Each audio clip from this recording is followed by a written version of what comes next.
భారత్ మరో ఘన విజయం.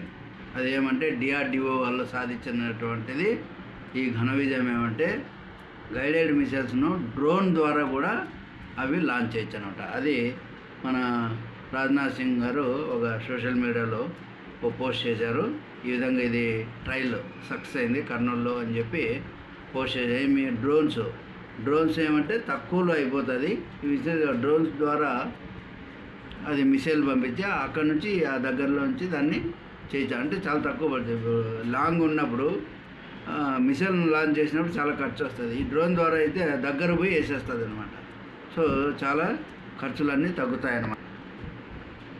ఈ డ్రోన్లు అత్యంత ఖచ్చితమైనటువంటి లక్ష్యంతో ఛేదిస్తాయన్నమాట. ఇవి చాలా యుద్ధ సమయంలో చాలా కీలక పాత్ర పోషిస్తుందన్నమాట.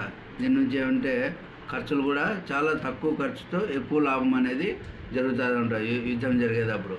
సో ఇప్పుడిప్పుడే ప్రతి ఒక్క దాంట్లోనూ మనం సక్సెస్, మనం ఒక్కటే ఒక దాంట్లో అది కూడా స్టార్ట్ అవుతుంది. ఈ విమానాలకు ఇంజన్ తయారు చేయడం మెయిన్ అదే. ఎందుకంటే ఇప్పటికి కూడా విదేశాల నుంచి ఆ ఇంజన్ అనేది మనం కొంటున్నాం కాబట్టి వెంటనే ఇవి దీనిపైన దృష్టి పెట్టాల్సినటువంటి అవసరం ఉంది. విమానాలు ఇంజన్లు తయారైపోతే ఇంకా మనము నిజంగానే అభివృద్ధి సాధించినట్లే. ఎందుకంటే మనకు చాలా డిమాండ్ ఉంది. మన దేశంలో విమానాలకు చాలా డిమాండ్ ఉంది అన్నమాట. ఇంజన్స్ అయితే మనం బయట నుంచి కొంటున్నాం.